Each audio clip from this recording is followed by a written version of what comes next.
Online BSc physics में आप सभी का स्वागत है। हमारी जो चर्चा चल रही है वो चल रही है इनऑर्गेनिक केमिस्ट्री, और इनऑर्गेनिक केमिस्ट्री में चैप्टर नंबर 6 चल रहा है ठोस अवस्था। और इसमें आप नेक्स्ट हेडिंग लगाओ एक्स किरणों का विवर्तन। एक्स किरणों का विवर्तन। सबसे पहले हम क्या बनाते हैं, इसका डायग्राम बनाते हैं। सबसे पहले हम बनाते हैं इसका डायग्राम। तो डायग्राम इस प्रकार से बनाएंगे। सबसे पहले हमारे पास क्या है, कोई एक्स किरणों का स्रोत है। स्रोत मतलब यहां से क्या निकल रही है, एक्स किरणें बाहर निकल रही है। यहां से हमारे पास क्या निकल रही है, एक्स किरणें क्या निकल रही है, बाहर निकल रही है।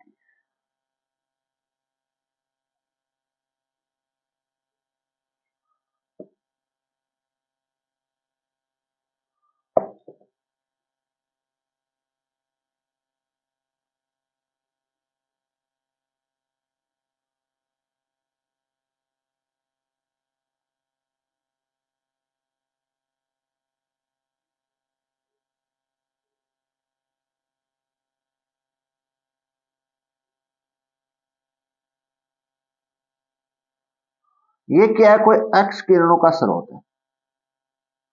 इससे क्या निकलती है, एक्स किरणें बाहर आती। जो किरणें आती है वो किसके रूप में आती है, तरंग के रूप में आती है। किसके रूप में आती है, तरंग का मतलब वाइब्रेशन। इस प्रकार से आगे चलती जाती है, मतलब वाइब्रेशन अप डाउन इस प्रकार से चलती है। और फोटोन के रूप में आती है। किसके रूप में, फोटोन के रूप में। और यहां पर हमारे पास क्या है, एक नली लगी हुई है।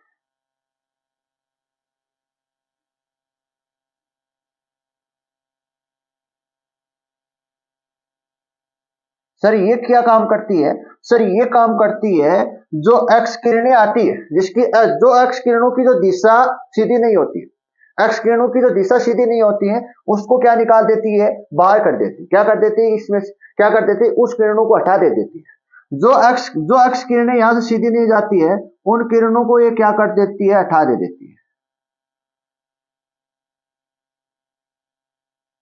इसको बोला जाता है पोलामीटर। और यह है एक्स किरणें का स्रोत।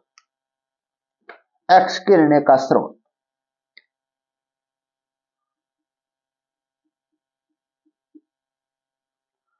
एक्स किरणें का स्रोत। और इनको हम कहां पर डालते हैं, यहां पर हमारे पास क्या है, कोई क्रिस्टल है। यहां पर हमारे पास क्या रखा हुआ है, क्रिस्टल रखा हुआ है। क्रिस्टल ठोस रखा हुआ है इस प्लेट पर। इस प्लेट पर क्या रखा हुआ है, क्रिस्टल ठोस रखा हुआ है। और ये किरणें कहां आके गिर रही है, क्रिस्टल ठोस पर आपतित होती है। ये जो किरणें है वो कहां आपतित होती है, क्रिस्टल ठोस पर आपतित होती है, इस प्रकार से।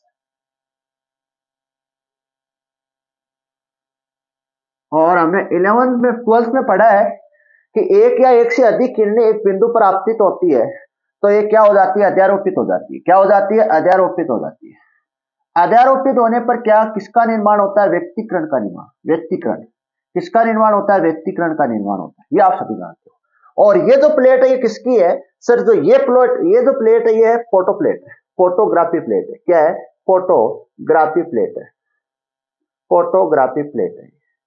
ये प्लेट किसकी है, फोटोग्राफी प्लेट है। और सर ये क्या है, यहां पर सर यहां पर ये क्रिस्टलीय ठोस है। सर ये यहां पर क्या है, क्रिस्टलीय ठोस है। बहुत ही आसान है, बहुत ही आसान है, आराम से समझना इसको। सबसे पहले हमारे पास क्या है, कोई एक्स किरणों का स्रोत है। एक्स किरणों का स्रोत होने का मतलब है इनसे क्या निकलती है, एक्स किरणें बाहर निकलती है। किसके रूप में निकलती है, वेव के रूप में निकलती है, तरंग के रूप में निकलती है। तो इसमें यहां पर होना क्या चाहिए, इसकी जो तरंग जो लंबाई होती है, तरंग दैर्ध्य होती है। तरंग लंबाई मतलब तरंग दैर्ध्य। तरंग दैर्ध्य सर यहां पर क्या होती है, सर यहां पर तरंग दैर्ध्य क्या होती है, ये रहा तरंग दैर्ध्य। यहां पर तरंग दैर्ध्य क्या होती है, ध्यान से सुनना। तरंग दैर्ध्य होती है जो वेव चलती है इस प्रकार से, यहां से लेके इस तरंग के मध्य की जो लंबाई होती है, इस लंबाई को क्या बोलते हैं, तरंग दैर्ध्य बोलते हैं। क्या बोलते हैं, तरंग दैर्ध्य बोलते हैं। तरंग दैर्ध्य। और जो ये हमने क्रिस्टल लिया है, इस क्रिस्टल के कणों के मध्य जो अंतराल होता है, हमने जो एक क्रिस्टल लिया है, इस क्रिस्टल में क्या होते हैं, छोटे छोटे कण होते हैं, और उन कणों के मध्य जो अंतराल होता है, वो अंतराल और ये तरंग दैर्ध्य लगभग क्या होने चाहिए, बराबर होने चाहिए। तभी क्या होगा, एक्स किरणों का विवर्तन होगा। तभी क्या होगा, एक्स किरणों का क्या होगा, यहां पर विवर्तन होगा। तो ये क्रिस्टल पर आपतित होने पर दो या दो से अधिक किरणें एक बिंदु पर आपतित होती, क्या बनती, क्या बना, क्या क्या होता है, यहां पर अध्यारोपण होता है। और इस अध्यारोपण से क्या, किसका निर्माण होता है, व्यतिकरण का निर्माण होता है। इसके बाद ये किरणों का क्या हो जाता है, विवर्तन होता है। और विवर्तन होने के बाद ये किरणें कहां जाती है, फोटोप्लेट पर जाती है। और फोटोप्लेट पर क्या कर देती है, धब्बे का निर्माण कर देती है। किसका निर्माण कर देती है, धब्बे का निर्माण कर देती है, इस प्रकार।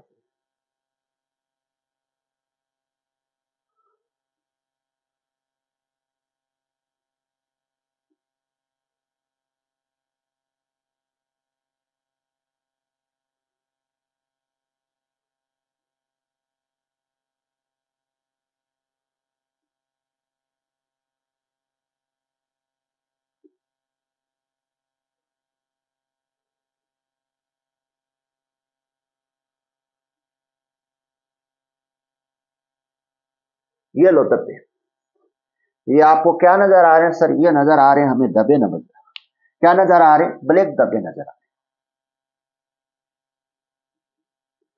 धब्बे का क्या कर देती है, निर्माण कर देती है। हमारे पास क्या है, कोई एक्स किरणों का स्रोत है, और इस एक्स किरणों स्रोत से क्या निकल रही है, एक्स किरणें बाहर निकल रही है। किसके रूप में निकल रही है, तरंग के रूप में निकल रही है। किसके रूप में निकलती है, वेव के रूप में ये एक्स किरणें क्या निकलती है, बाहर निकलती है। और इसका क्या काम होता है सर, इसका काम होता है, कोलोमीटर का क्या काम होता है सर, जो एक्स किरणें जो सीधी नहीं जाती, एक्स किरणें जो सीधी दिशा में नहीं चलती है, इस दिशा में नहीं चलती है, अलग दिशा में जाने पर ये क्या कर देगा, उसको हटा देता है।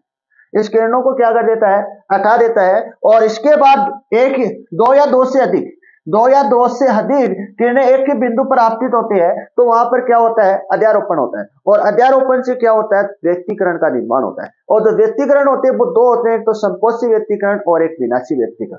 तो इसको समझते हैं। हमारे पास क्या है, कोई क्रिस्टलीय ठोस है, ये हमारे पास क्या है, क्रिस्टलीय ठोस है।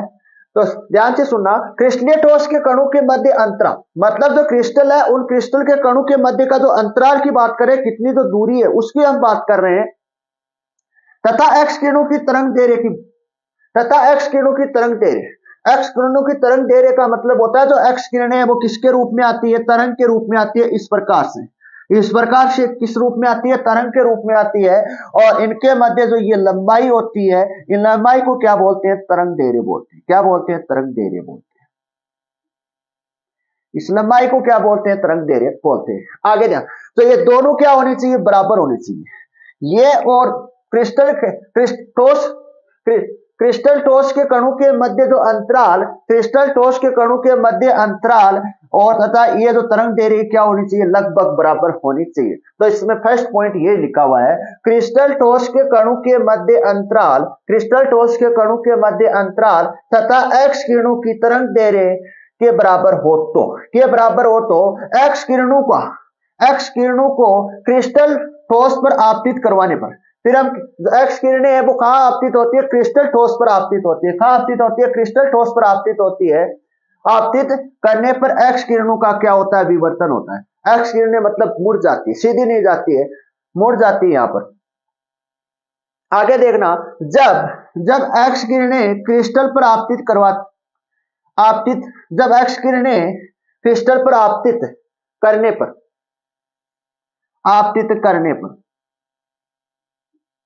जब एक्स किरणें क्रिस्टल पर आपतित करने पर एक्स किरणों का अध्यारोपण होता है, मतलब एक या एक से अधिक क्या आती है, किरणें आती है, तो उनका क्या होता है, अध्यारोपण होता है एक ही बिंदु पर। तो इस अध्यारोपण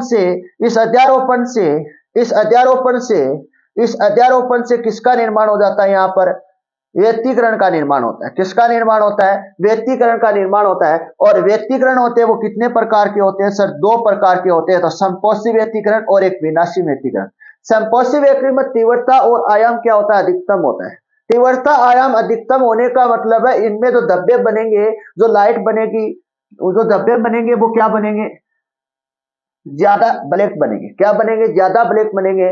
और विनाशी व्यक्तिकरण में जो तीव्रता और आयाम है वो क्या होता है? मिनिमम होता है। तो इनसे इनसे जो विकिरणें जाएगी, इससे जो किरणें जाएगी, उन किरणों से धब्बे क्या बनेंगे? कुछ काले कम बनेंगे, मतलब चमकीले कम होंगे, और इससे चमकीले अधिक होंगे। इससे क्या हो गया? संपोषी व्यक्तिकरण से जो किरणें जाएगी वो क्या होगी? चमकीला अधिक होगा, और विनाशी व्यक्तिकरण से चमकीला क्या होगा? कम होगा। और संपोषी व्यक्तिकरण विनाशी व्यक्तिकरण से फोटोग्राफी प्लेट पर किसका निर्माण हो जाता है? धब्बू का निर्माण हो जाता है। किसके निर्माण हो जाता है? धब्बू का निर्माण हो जाता है। एक बार फिर से इसको समझते हैं। हमारे पास क्या है? टॉपिक है एक्स किरणों का विवर्तन। एक्स किरणों का विवर्तन, तो ध्यान से सुनना। यहां से ये हमारे पास क्या? एक्स किरणों का स्रोत है, मतलब इससे क्या बाहर निकलती है? एक्स किरणें बाहर निकलती है। और एक्स किरणें जो बाहर निकलती है वो किसके रूप में निकलती है? सर वो तरंग के रूप में निकलती है, मतलब वेव के रूप में निकलती है। तरंग की क्या होती है? तरंग दैर्ध्य होती है, मतलब तरंग लंबाई होती है। और इससे ये हमने क्यों लगाया? हमने इसलिए लगाया, किलोमीटर हमने किसलिए लगाया? सर इसलिए लगाया, यहाँ पर जो एक्स किरणें सीधी नहीं जा रही है उसको ये क्या कर देता है? हटा देता है। और जब ये एक्स किरणें एक, दो या दो से अधिक एक ही बिंदु पर जाती है, एक ही बिंदु पर जाती है, तो इनका क्या हो जाता है? अध्यारोपण हो जाता है। अध्यारोपण से किसका निर्माण होता है? अध्यारोपण से व्यक्तिकरण का निर्माण होता है। जो व्यक्तिकरण होते हैं वो दो प्रकार के होते हैं, एक तो संपोषी व्यक्तिकरण, एक विनाशी व्यक्तिकरण। संपोषी व्यक्तिकरण में क्या होता है? सर आयाम और तीव्रता क्या होती है? अधिकतम होती है। आयाम तीव्रता अधिकतम होने का मतलब इनसे जो प्रकाश की किरणें जाएगी और जो धब्बे बनाएगी वो क्या बनाएंगे? चमकीला नरा, अधिक चमकीला बनाएगी। और विनाशी व्यक्तिकरण में तीव्रता और आयाम है वो क्या होता है? कम होता है। इस कारण ये जो धब्बे बनेंगे वो कम चमकीले बनेंगे। और आगे ध्यान से देखना, संपोषी व्यक्तिकरण व विनाशी व्यक्तिकरण से फोटोग्राफी पर किसके निर्माण हो जाता है? धब्बों का निर्माण हो जाता है। सबसे पहले हमने लिखा क्रिस्टलीय ठोस के कणों के मध्य अंतराल, मतलब जो क्रिस्टल के जो ठोस के जो कण होते हैं उनके मध्य जो अंतराल, और किसकी बात हो रही है? एक्स किरणों की तरंग दैर्ध्य। एक्स किरणों की जो तरंग दैर्ध्य, ये दोनों क्या होनी चाहिए? बराबर होनी चाहिए, तभी क्या होगा? विवर्तन होगा, अन्यथा विवर्तन नहीं होगा। आगे तो एक्स किरणों को क्रिस्टल ठोस पर आपतित करने पर एक्स किरणों का क्या हो जाता है? विवर्तन हो जाता है। क्या हो जाता है? विवर्तन हो जाता है। जब एक्स किरणें क्रिस्टल पर आपतित करने पर एक्स किरणों का क्या होता है? अध्यारोपण होता है। क्या होता है? अध्यारोपण होता है।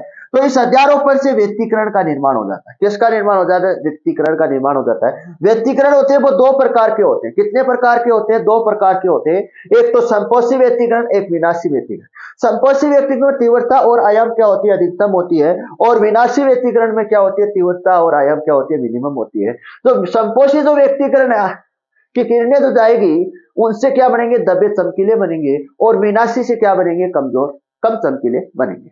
ये आपका टॉपिक है, एक्स किरणों का विवर्तन। एक्स किरणों का विवर्तन, एक्स किरणों का विवर्तन। पहले आपको क्या बनाना है? इस डायग्राम को बनाना है। सबसे पहले आपको डायग्राम को बनाना है, फिर आपको ये 4 या 5 पॉइंट है, ये आपको क्या लिखने? थ्योरी के लिखने।